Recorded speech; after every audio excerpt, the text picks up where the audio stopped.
Olá, sejam todos e todas muito bem-vindos e bem-vindas à aula de Sociologia do Centro de Mídias de Educação do Amazonas. Eu sou o professor Josino Malagueta e vou estar com vocês nesta aula. Vamos ver agora a nossa aula de hoje, a aula de número 10, a aula de revisão e avaliação. Muito bem, vamos então começar falando aí de políticas públicas.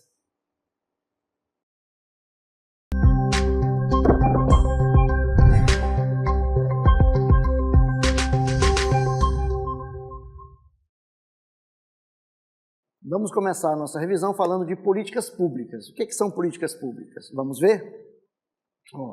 Políticas públicas são ações e programas desenvolvidos pelo Estado para garantir e colocar em prática direitos previstos na Constituição Federal e em outras leis.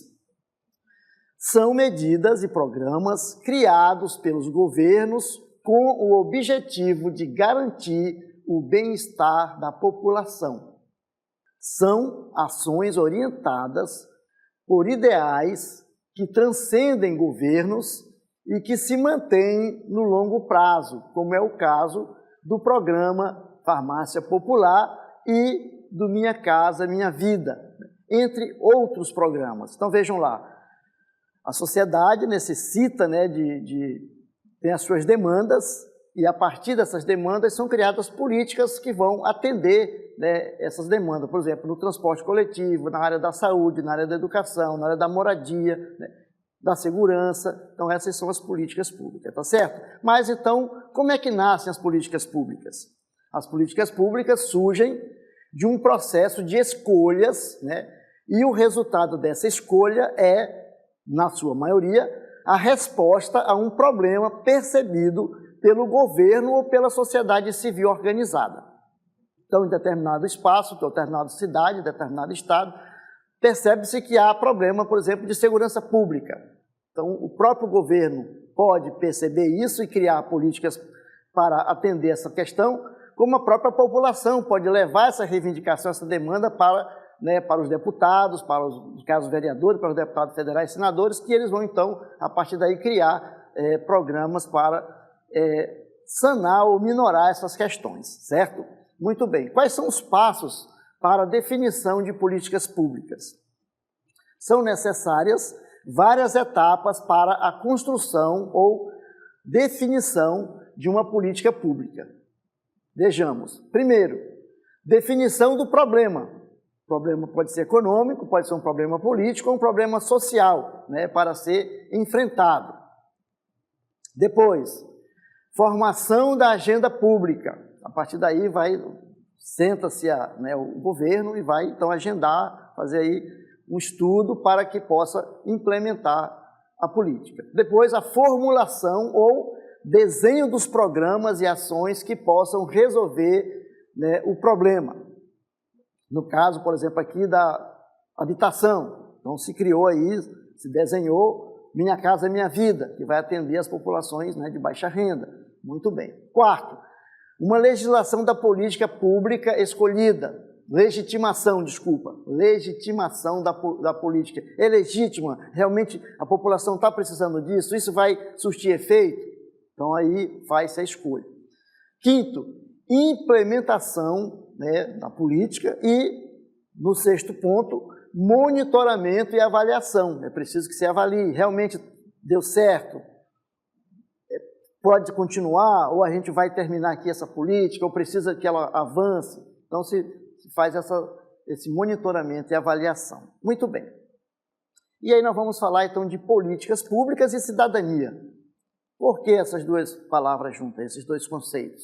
Porque cidadania ela é a condição do indivíduo poder participar da sociedade política, o que lhe credencia a exercer direitos diante do Estado. E isso está falando do quê? Do processo de cidadania, de participação cidadã. A cidadania ela é o ápice dos direitos fundamentais. Então, a cidadania é quando você usufrui dos direitos fundamentais como cidadão. Através das políticas públicas, o Estado efetiva e garante os direitos fundamentais de cidadania. Então, a política pública e cidadania estão ali andando de mãos dadas, não é isso? Cidadania é muito mais do que desfrutar de direitos e cumprir direitos e obrigações, mas, acima de tudo, é compartilhar e participar de espaços públicos em uma comunidade, região ou cidade. E aí nós vamos falar de justiça e direitos das mulheres.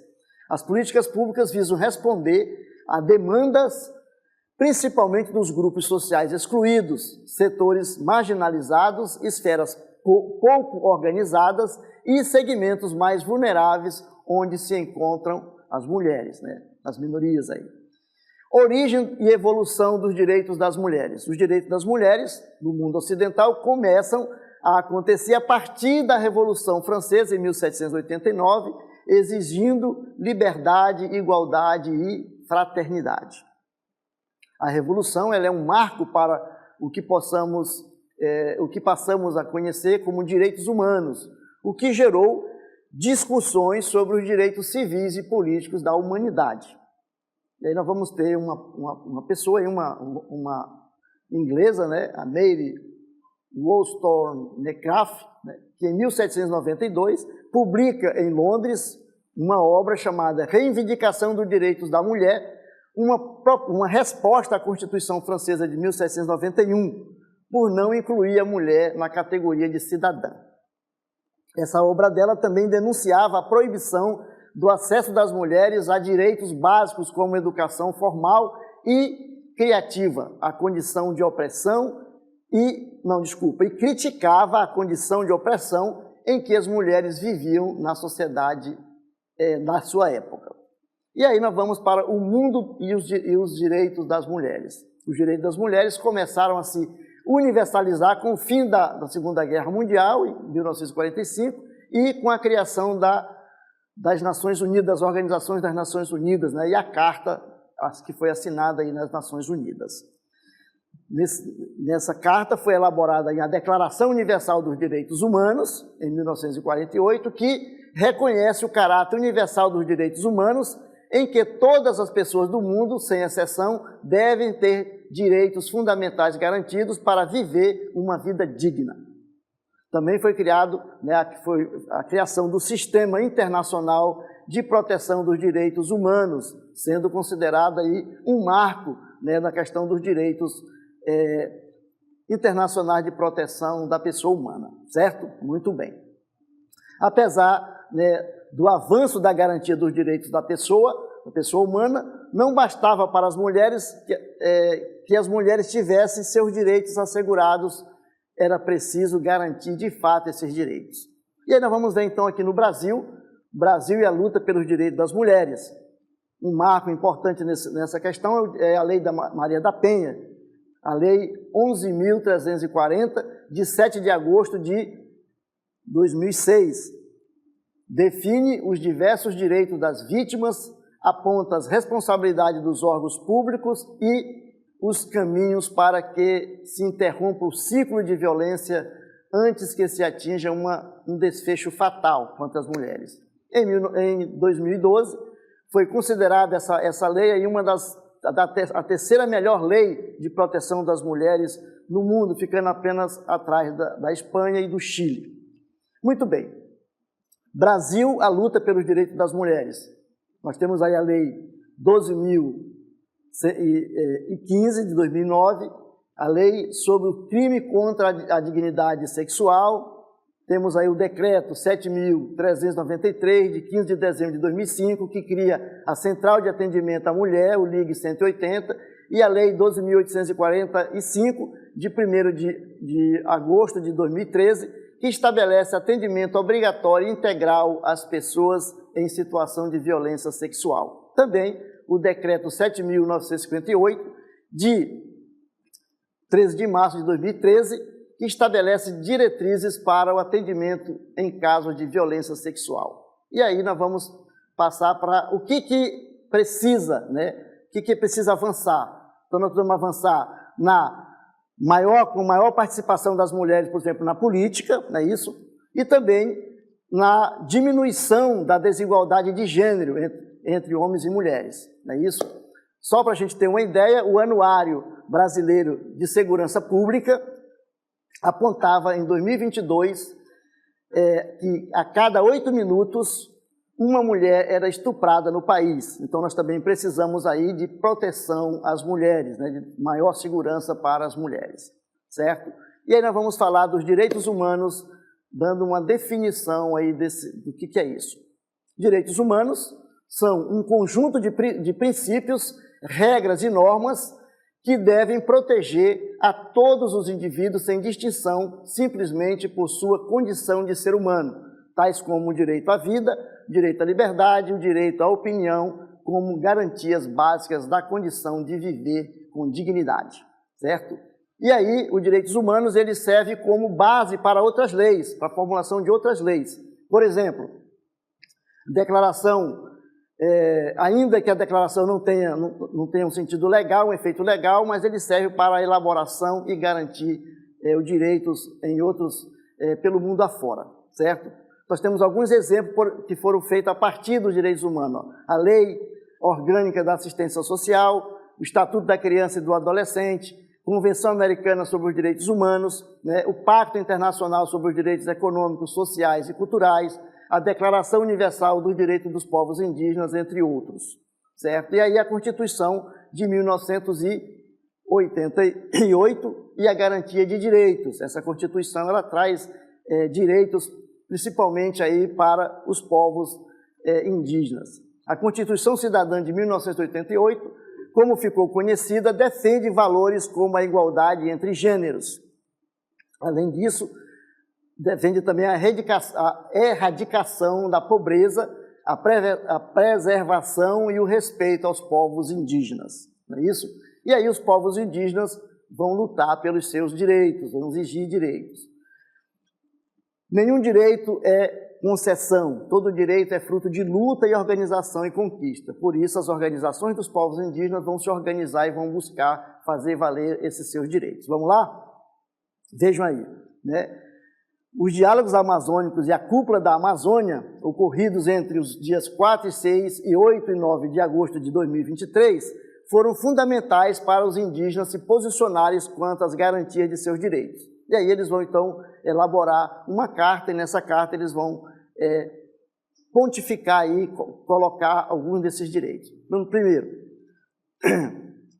a garantia do direito originário aos territórios indígenas e aos recursos naturais e seus reconhecimentos, demarcação e titulação até, no máximo, 2025, certo? Muito bem. Outra garantia. Ações nacionais estejam em conformidade com a Declaração da ONU sobre os direitos dos povos indígenas e as normas e marcos legais internacionais de direitos humanos. Outro ponto que eles querem garantir, o cumprimento imediato das decisões da Corte Interamericana de Direitos Humanos, bem como de sentenças judiciais no âmbito nacional que afetam diretamente a vida dos povos indígenas, a fim de que seus direitos sejam garantidos. Além disso, eles querem também a garantia da segurança e proteção da vida, usos e costumes de todos os povos indígenas da Amazônia, com especial atenção à proteção e à segurança das mulheres, jovens, anciãos e anciãs. Também a implementação urgente das ações necessárias para a restauração das terras indígenas, degradadas pelos impactos ambientais gerados pelo extrativismo, indústria e atividades agropecuárias intensivas, bem como outras práticas não sustentáveis, como é, por exemplo, o caso do garimpo ilegal, certo? Muito bem. E aí, os indígenas na Constituição brasileira, como é que está presente aí os indígenas na Constituição? Os indígenas na Constituição de 1988. A Constituição reservou um capítulo específico aos povos indígenas, consignados nos artigos 231, 232, onde nós podemos ler: são reconhecidos aos indígenas sua organização social, costumes, línguas, crenças e tradições e os direitos originários sobre as terras que tradicionalmente ocupam, competindo à União demarcá-las, proteger e fazer respeitar todos os seus bens.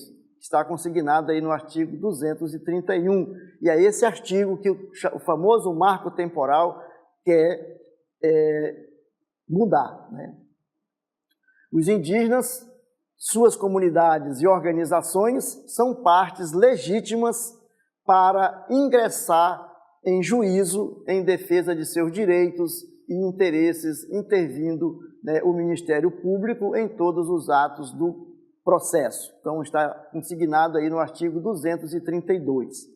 Então, a gente pode observar, né, como que a Constituição brasileira, ela traz, nos seus artigos, né, os direitos, a garantia dos direitos dos povos indígenas.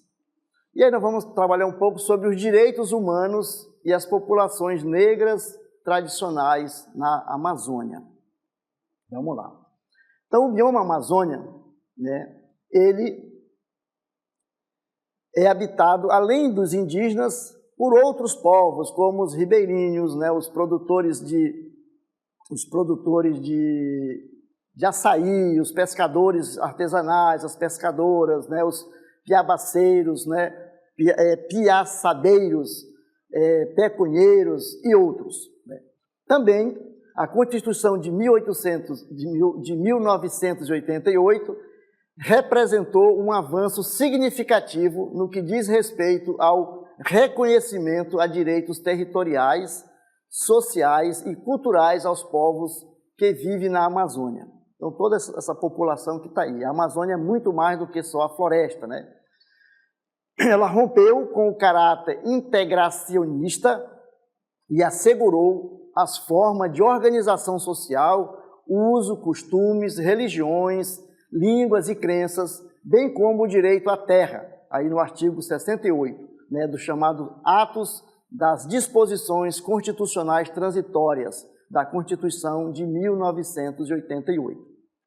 Embora a Constituição Federal não faça referência expressa a povos e comunidades tradicionais, como fez com os povos indígenas e quilombolas, seus direitos culturais e territoriais estão garantidos constitucionalmente nos termos dos artigos 215, 216 e 222, como a gente pode observar, né?